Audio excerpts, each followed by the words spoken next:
Good morning to all of our parishioners in Southern Oregon, in Shady Cove, in Jacksonville, in the greater Medford area. My name is Father Ken Sampson, and I'm just offering up to you a reflection on this past weekend's readings from the second Sunday of Lent.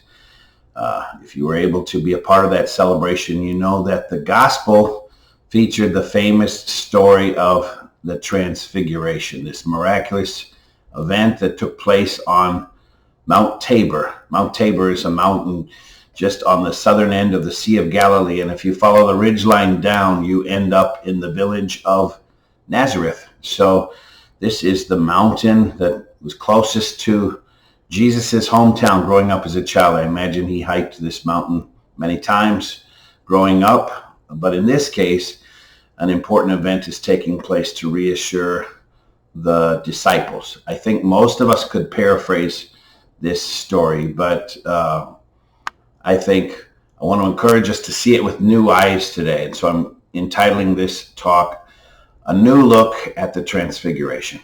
First of all, I think it should be pointed out, an obvious detail, but maybe it's so obvious some people might miss it, that we have the unique case in this week of having a parallel experience to the disciples.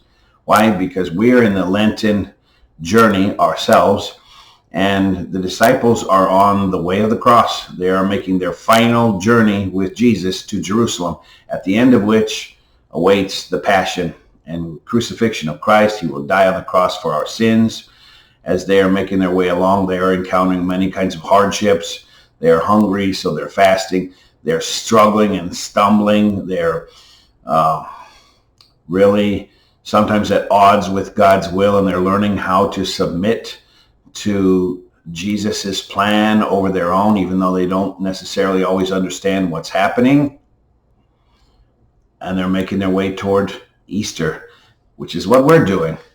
We are going through our own kinds of hardships and sacrifices, voluntarily in most cases, but sometimes involuntarily. And this transfiguration scene is meant to be a refresher for us, just as it was for the disciples, at least for the inner circle. Jesus took them apart and gave them a strong sense of hope through what he would reveal to them on that mountaintop, that he was actually divine. So that's for starters. And we need reassurances sometimes in life too, and we need our hope refreshed. So we're sort of in that same spiritual space as the disciples.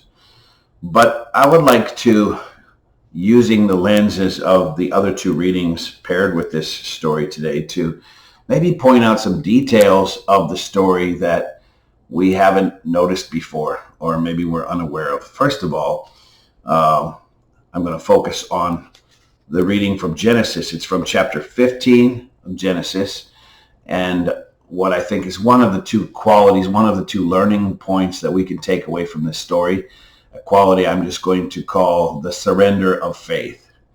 When you look back at Old Testament figures, one of the things that was kind of eye-opening for me as a seminarian, 2 decades ago, studying theology, many of the limited things I thought I knew about the Old Testament did not turn out to be true. One of those examples are sort of the iconic titles we give to the patriarchs of the church. For instance, King David is referred to as the apple of God's eye and a man after God's own heart.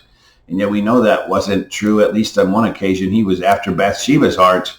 That was not a mutually held sentiment. We think of Solomon, and what is the first adjective used to describe him generally? Solomon the wise.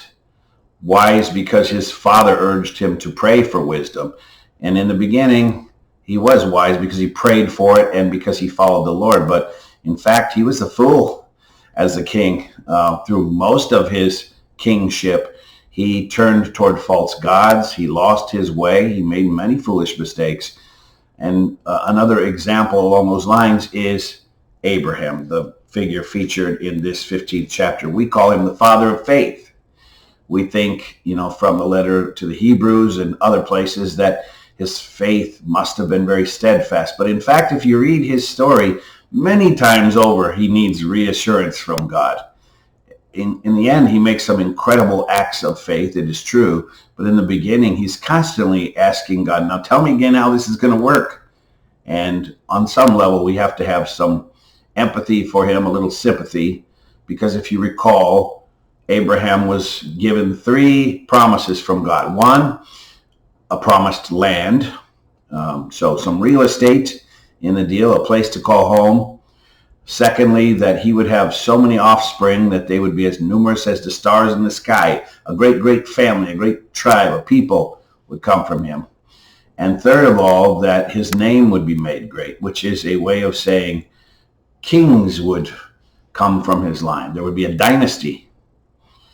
Now, all those things we know through the benefit of history, they happened, and we're part of that fulfillment. You know, we're children of that promise of faith. But keep in mind, at this point in the story, Abraham has no children. He has no land. He's not famous at all. And honestly, at the end of his life even, he has only 2 children. The only piece of land he has is a burial plot for him and his wife, and still no dynasty coming from his name. But many times he turns to God and says, tell me again, I need reassurance. And this chapter captures one of those scenes. We get this bizarre detail in which, kind of gruesomely, Abraham is instructed to gather a list of animals and then slaughter each of them and split their carcasses in half in a kind of a gory, bloody pathway. And when he completes this, we're told that a torch appears floating in the sky, a pitch pot and torch. Now, keep in mind, this is before the miracle of the incarnation. God is spirit only. How, if you're spirit, do you reveal yourself to someone and give them a sense that you're there and present and are willing to enter into an agreement? Well, he does it in the form of these objects that are levitating in the air, strangely. And we're told that they pass through this gory pathway of carcasses. What is that all about? Well, it's an ancient form of swearing of a covenant from a Middle Eastern culture. And the idea is that 2 people or 2 parties would swear an oath, or maybe there are more than 2 parties. And each one, once they give their word that they will keep the covenant, they were to pass through these dead animals. And the idea was essentially swearing a curse upon yourself to say, if I'm the one who breaks this covenant in the future, may I become like these animals. May I die a gruesome, bloody death. God, we know, keeps his word always. But he agreed to go through this ritual just to reassure Abraham that he was intending to keep his word, even though there were no signs that any of those promises were yet fulfilled. That's not the most interesting part of this story, though. To me, the part that adds some new insight to the Transfiguration is the beginning part. And it's something that I think most Christians are aware of. We're told in the start of the passage from around verse 5 that Abraham is in his tent and he's asking God about this. You know, what are the signs that I will have descendants? And God tells him to go out of his tent and to look up at the sky and count the stars if he can. And God says, just so shall be your offspring.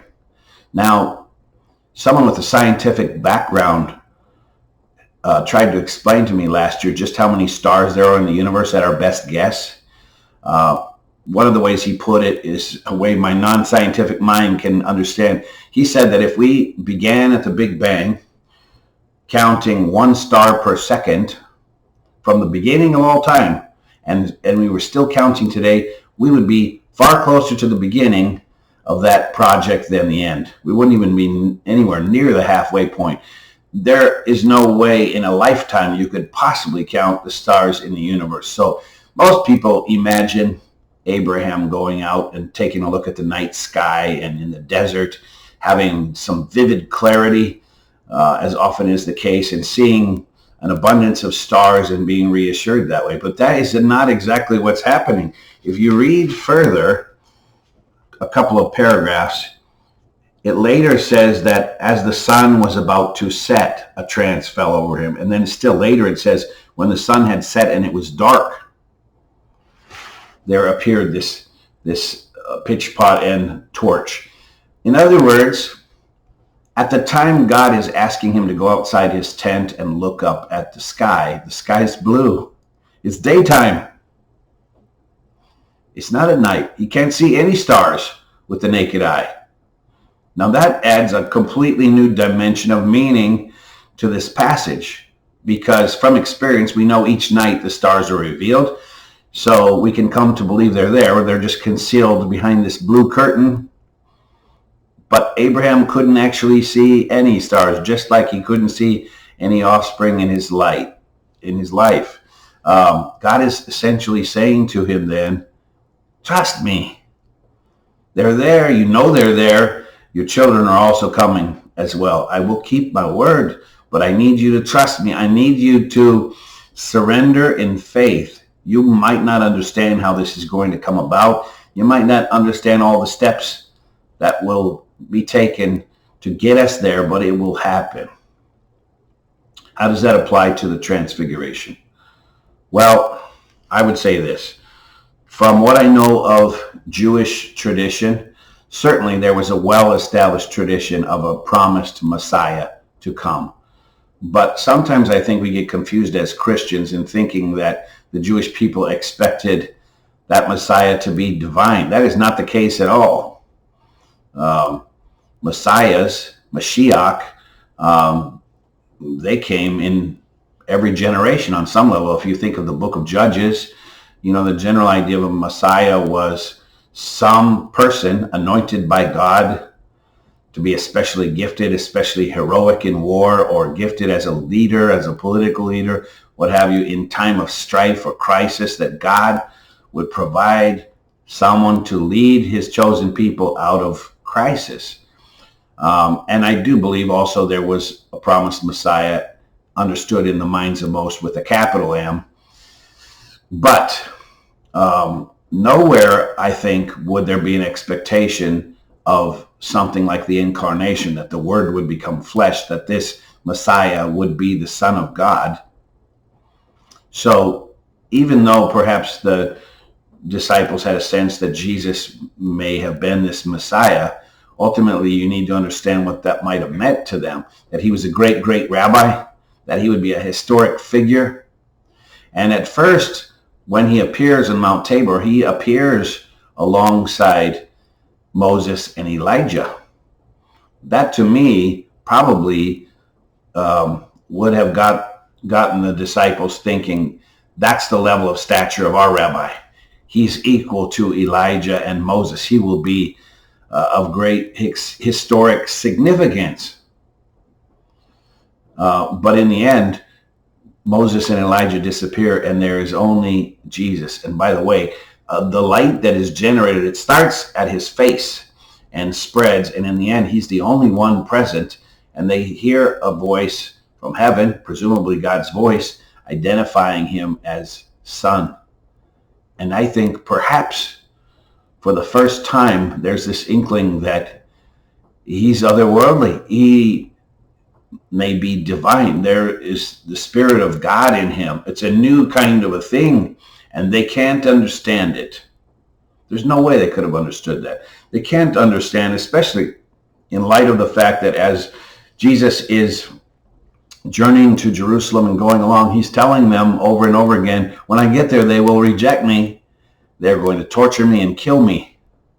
Now, if you did have the belief that your rabbi was actually the Son of God and divine in some way, how could it be that he would agree to go to a death so meekly? And how could it be that dying in such a horrible way would bring salvation to the world, or would fulfill those promises that they were expecting of a Messiah? Impossible to understand, like Abraham. That's where the surrender of faith is needed. Jesus, I think, would want to say to them, I am come to save the world. It's going to happen. You're not going to understand my method. The plan that I have is an unlikely one probably in your minds, but you just have to trust. And to that, I would also add one other layer. Elijah and Moses, these significant figures from the past. I had a question as a child because it mentions in this passage that Jesus was having conversation with Moses and Elijah. It seems that Peter, James, and John could see them conversing, but maybe not make out the words. And by the way, you must keep in mind that this version of the story comes from Luke's gospel. Luke was not present, so we presume the eyewitnesses of this that he got the information from were Peter, James, and John. Anyway, they're having a conversation, and I remember thinking as a kid, what were they talking about? What would they possibly be talking about? And at the time I asked that question to myself, I had no idea that the answer is actually given in Scripture. It is given in this gospel version. It says that Jesus is explaining to them of his exodus from Jerusalem, the plan that he has. In other words, in a kind of poetic language, it's explaining that he's talking to them about his upcoming passion and how he will save the world from the cross. It must have been equally incomprehensible to Elijah and Moses as well. They also, I think, would require the surrender of faith to just say, trust and watch this happen and be amazed, because any of us as creatures would not probably have drawn up a plan like that. So that's the first thing. The surrender of faith. It's a thing we need to have in our life. How does it apply to our own Lenten journey? Well, I think two ways come to mind for me. Every single one of us, regardless of how strong our faith is, I think we have certain teachings of the Catholic Church that we struggle with. We don't understand the rules and regulations all the time, and we think, if I were inventing a religion, maybe I would do it a different way, or I wouldn't endorse that, or I just can't understand it. And it may be related to our own sinfulness. Maybe it crosses over into a territory that we haven't yet surrendered to God and we don't want to give over to him, and we wrestle. We have two alternatives. We can become a cafeteria Catholic, the so-called person who only picks out the things that are easy to live and easy to understand, and kind of select our own buffet meal. But in that case, we are creating our own faith. It's not the faith Christ gave us. Or we can kind of consider the classic definition of theology, which is faith seeking understanding. It's not understanding seeking faith. We start with faith, especially in those cases where we don't understand. We just say, I believe this was handed down from Christ. I believe it is of divine origin. You have the words of everlasting life. Where else am I supposed to turn? And as I go along in life, I will continue to try and wrestle and pray and try to understand. That is the surrender of faith. The other area where it often shows its face is in the area where we're praying for people we love. We're praying for them for the gift of faith. We're praying for them to change. And often we don't see any fruit. We don't see the stars in the sky. We see blue sky. No sign that a change is coming. We have to be like St. Monica praying for Augustine over a period of decades and just believe, I've opened my heart to you, Lord.